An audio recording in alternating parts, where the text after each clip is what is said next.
Saudara Menteri Perhubungan Dudi Purwagandi belum bisa mengungkap apa penyebab kecelakaan pesawat ATR 42500 karena black box atau kotak hitam belum ditemukan.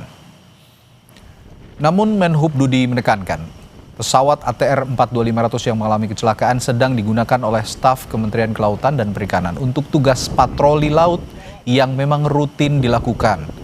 Dan saat ditanya soal evaluasi atas insiden kecelakaan ini, Menhub Dudi juga bilang bahwa nanti setelah KNKT menyelesaikan investigasi.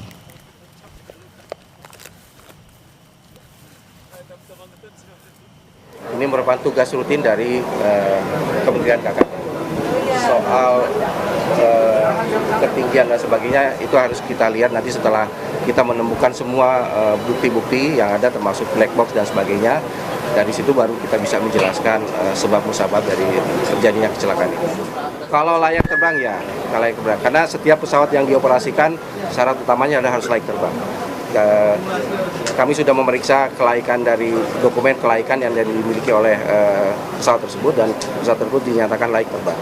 Kita akan lihat setelah nanti KNKT menyampaikan hasil laporannya, Pak. Ya, evaluasi bisa kita lakukan setelah kita mengumumkan semua informasi, semua bukti-bukti dan semua fakta-fakta yang akan disampaikan oleh KNKT. Sehari sebelum mengalami kecelakaan, pesawat ATR 42500 milik maskapai Indonesia Air Transport sempat mengalami masalah mesin. Namun setelah diperbaiki, pesawat dinyatakan layak untuk beroperasi. Engine dengan Kamis, tapi kami sudah perbaiki dan kami sudah tes. Terbukti dari Halim sampai Semarang dan Jogja tidak ada masalah. Iya ya. Di hari Jumat. Jadi semua sudah normal, kita sudah perbaiki.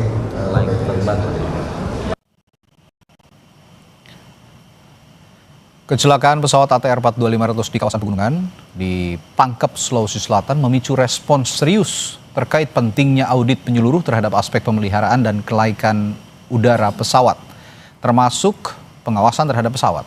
Dan untuk membahas lebih dalam soal tantangan kelaikan terbang dan keselamatan penerbangan, sudah bersama kita melalui sambungan virtual Alvin Lee, pengamat penerbangan, dan nanti juga akan bergabung Ahmad Bakri dari Komisi 5 DPR RI. Saya ke Pak Alvin dulu sekarang yang sudah bergabung di sambungan virtual. Selamat malam Pak Alvin.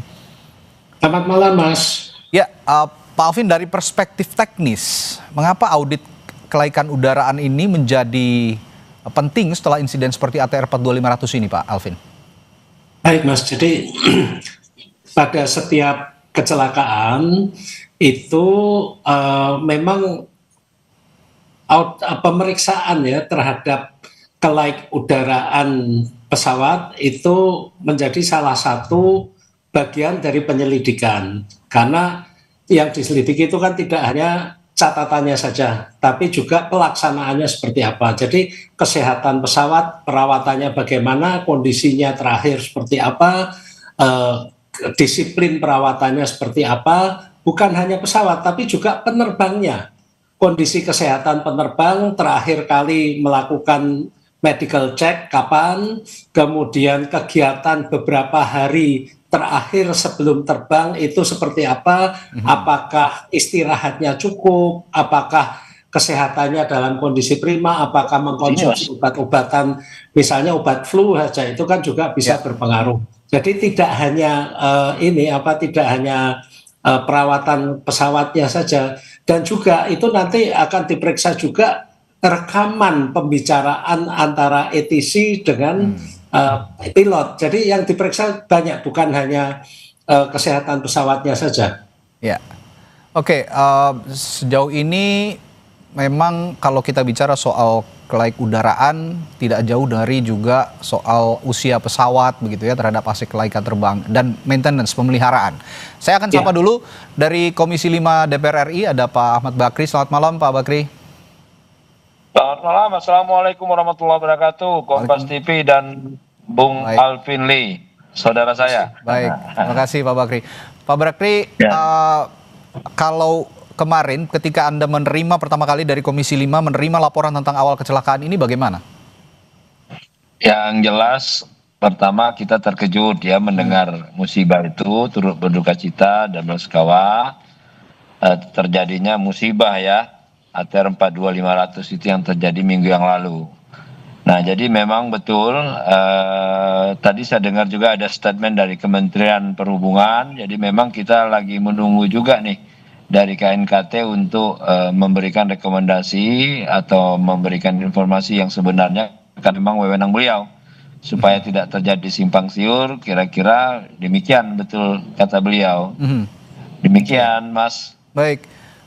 Memang sangat mengejutkan ya. Tapi saya ingin tanyakan juga ke Pak Alvin lagi. Saya ke Pak Alvin lagi. Memang saat ini tadi Anda utarakan juga yang lebih rinci nanti setelah black box ada ya ditemukan begitu. CVR dan FDR itu yang benar-benar lebih detail nanti akan merinci bagaimana bisa pesawat ini celaka ataupun jatuh di pegunungan. Saya ingin bertanya tapi begini Pak Alvin, sejauh mana faktor cuaca atau medan, topografi Gunung Bulu Saraung yang kita ketahui tempat jatuhnya pesawat ini berperan dibandingkan dengan aspek pemeliharaan misalnya? Ya, Gunung Bulu Saraung ini sudah diketahui. Jadi itu kan gunung tidak bergerak-gerak dan topografinya ada dalam navigational chart, ada dalam peta penerbangan.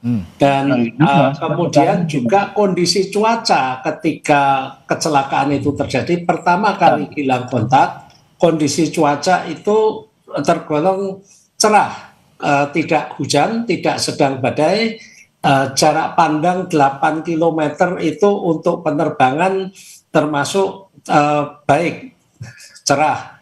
Juga tidak ada informasi tentang potensi angin yang berlebihan, kondisi angin juga dalam kondisi normal, arahnya stabil, kemudian kecepatan angin stabil, tidak ada angin misalnya potensi angin kencang, plus pada saat itu juga tidak ada informasi-informasi cuaca yang perlu diperhatikan, yang menyimpang. Karena kalau itu ada informasi cuaca yang menyimpang dari normal, itu juga akan diinformasikan dari ATC kepada pilot. Jadi unsur cuaca di sini sebenarnya kondisi normal. Nah, pertanyaan yang mungkin kita perlu perdalam dan nanti pasti akan diperdalam oleh KNKT, dalam kondisi cuaca yang jarak pandangnya itu juga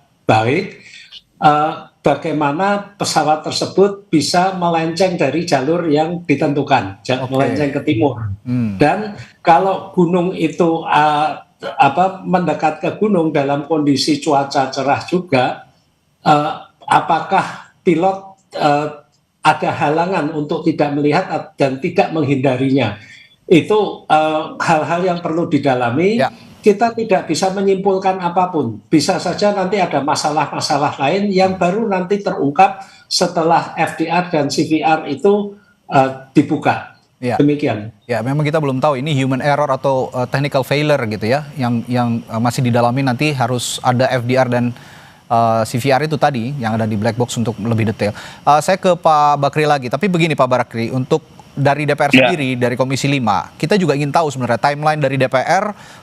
Tetapkan tindak lanjut rekomendasi investigasi sejauh ini bagaimana?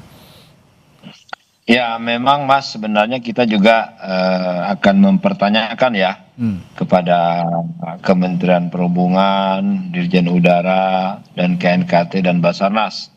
Tapi nanti mungkin insya Allah besok kami hari Selasa akan ada rapat kerja terkait dengan evaluasi Nataru ya. Mungkin nanti di situ kita bisa tanyakan ke masalah evakuasinya ya dengan Basarnas, dan tentunya juga kami tidak berani berandai-andai sebelum dapat informasi dari KNKT, karena ini memang sampai hari ini belum ada yang bisa memastikan betul apa penyebabnya, mungkin faktor manusia dan segala. Tapi yang jelas kita tidak berani berandai-andai Mas. Yang jelas besok mungkin kawan-kawan atau saya pribadi akan menanyakan bagaimana sejauh mana evakuasi terhadap terjadi musibah ini, karena itu kita juga besok kita akan rakar dengan Badan SAR Nasional.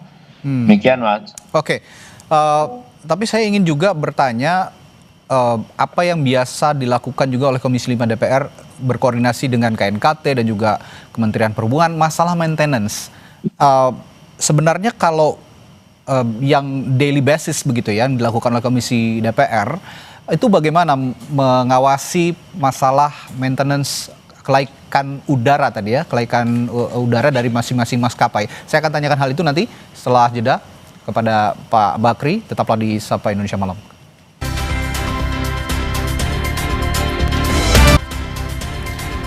Ya, sebelum kita membahas bagaimana daily basis Komisi 5 DPR nantinya juga melakukan ataupun biasanya melakukan secara daily basis, melakukan pengawasan bersama KNKT dan juga Kementerian Perhubungan begitu ya, terkait maskapai yang melakukan pemeliharaan rutin. Saya akan bertanya dulu ke Pak Alvin. Pak Alvin, sebenarnya apa saja komponen kunci yang biasanya diperiksa dalam audit kelaik udaraan seperti pesawat ATR 42500 ini? Ya, dalam pemeriksaan kelaik udaraan itu tentunya yang diperiksa adalah item-item yang terkait dengan perawatan terjadwal. Yang pasti seperti ada perawatan A, B, C, D itu ya. A itu setiap mungkin 500 jam, B setiap orange. Nah, apakah perawatan tersebut itu dilaksanakan sesuai dengan jadwalnya atau tidak? Kemudian masuk lagi ke detail. Dalam setiap perawatan itu apa saja yang dilakukan? Siapa yang melaksanakan? Dan apakah ada komponen-komponen yang diganti? Komponen pengganti itu pun juga harus dilacak asalnya dari mana, sertifikasinya bagaimana. Jadi masuk sangat detail, itu membutuhkan waktu yang cukup lama. Dan pemeriksaan itu tidak hanya sekali saja ketika audit, tapi secara berkala Kementerian Perhubungan juga melakukan spot check. Ada yang dinamakan juga rem check. Kalau rem check itu di pesawatnya di apron bandara, tapi juga melakukan spot check juga di hanggar perawatan pesawat.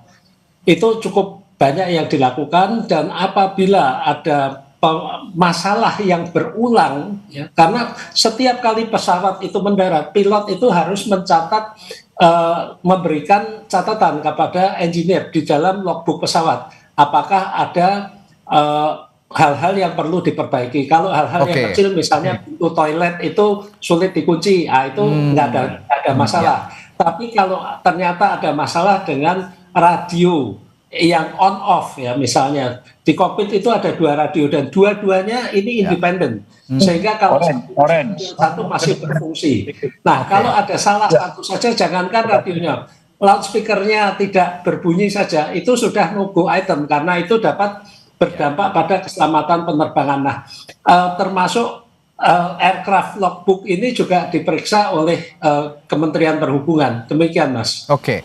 Pak Alvin, saya punya pertanyaan sederhana, mungkin ini juga pertanyaan masyarakat awam yang juga saya ingin tanyakan. Saya juga merasa awam mungkin ya, ini bisa lebih mendapatkan penjelasan dari Pak Alvin.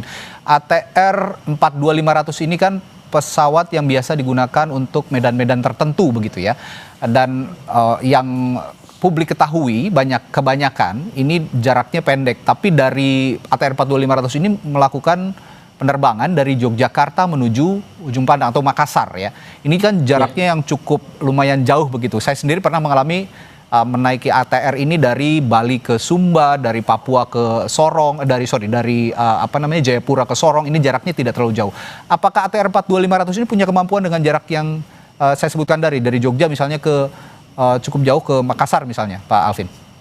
Daya jangkau ATR 42500 ini hingga 2100 km, Mas. Jadi cukup untuk itu. Cukup ya, sangat cukup sebenarnya ya. Iya. Oke. Nggak ada masalah. Sebab kalau itu di luar jangkauan pesawat itu, pilot juga tidak akan mau menerbangkan. Kemudian ketika memasukkan flight plan itu kan juga harus ada data-data seperti itu. Itu juga akan di-recheck oleh Airnav. Ya, ini juga mudah-mudahan bisa menjawab pertanyaan publik. Banyak sekali juga saya memantau di lini media sosial begitu ya. Ini pesawat yang tidak terlalu jauh, tapi ternyata faktanya 2000 km ya, Pak Alvin ya? Sampai 2100 lah. 2100 km ini jarak yang sangat-sangat jauh dan sangat-sangat bisa sebenarnya dijangkau oleh ATR 42500. Lalu begini Pak Alvin, kira-kira kalau memang kita melihat ada audit ke depan misalnya, memang KNKT belum ada pengumuman, tapi misalnya ada audit pun ke depan, audit internal maskapai dibandingkan dengan audit independen, sebenarnya kalau menurut Pak Alvin, mana yang lebih efektif untuk menemukan masalah yang yang laten begitu seperti yang sudah-sudah? Iya, baik Mas. Jadi pengawasan kalau dari Kementerian Perhubungan ini kan terkait legalitas ya. Kemudian jangan lupa pesawat ini juga diasuransikan. Pihak asuransi juga akan mengawasi perawatan pesawat tersebut. Dan pada umumnya pesawat ini juga sifatnya leasing, masih sewa juga dari perusahaan leasing atau juga masih kredit misalnya.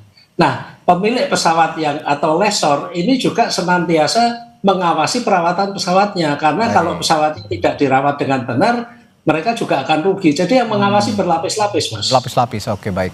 Ya, sudah hadir juga di studio Pak Ahmad Bakri. Tadi kalau sudah berbincang di jalan, sekarang sudah hadir di studio, sudah tiba di studio Orange Kompas TV. Tadi saya sempat bertanya pada saat Pak Bakri masih di jalan. Kalau daily basis begitu ya, Komisi 5 DPR RI melakukan koordinasi dengan KNKT dan juga Kementerian Perhubungan, dalam hal ini Dirjen Perhubungan Udara, untuk melakukan pengawasan maintenance dari maskapai-maskapai penerbangan, biasanya bagaimana sih Pak? Ya, biasanya memang kita kan mitra kita Kementerian Perhubungan ya, Basarnas juga. Kalau Basarnas terkait dengan evakuasi ataupun apa. Nah, yang kemungkinan besar nanti ini kan besok kita akan ada raker ya dengan Basarnas, dengan Perhubungan, termasuk juga dengan BMKG. Nah, di situ mungkin kita akan menanyakan terkait dengan evakuasi apa yang sudah dilakukan, karena sudah terjadi ya. Nah, kalau dengan Perhubungan mungkin tidak bisa terlalu banyak kami sampaikan. Yang jelas bahwa mereka juga punya direktur ya untuk keselamatan dan segala-galanya. Jadi memang ranahnya mereka itu, dan tidak orang sembarangan yang tentunya bisa masuk ke situ. Tapi yang jelas kami di setiap rapat kerja itu selalu menyampaikan kepada mitra kami, terutama Kementerian Perhubungan, bahwa keselamatan itu ada di atas segala-galanya. Ya, seperti umpamanya kalau kita bicara angkutan darat itu terhadap kendaraan mobil, laut, kapal. Tentu juga terkait dengan cuaca, BMKG yang harus menyampaikan data yang update ya, sehingga betul-betul bisa menjadi pedoman bagi seluruh pengguna ya. Apalagi ini terkait dengan udara, saya pikir ini tidak main-main. Nah, memang penyebabnya itu berbagai macam ya, bisa jadi manusianya, bisa jadi cuacanya, bisa juga jadi oleh pesawatnya. Tapi sekali lagi kami tidak bisa menyimpulkan. Ya, ini belum ada. Ini semuanya diserahkan ke KNKT. Jangan sampai nanti berspekulasi kita sehingga membuat suasana tidak bagus.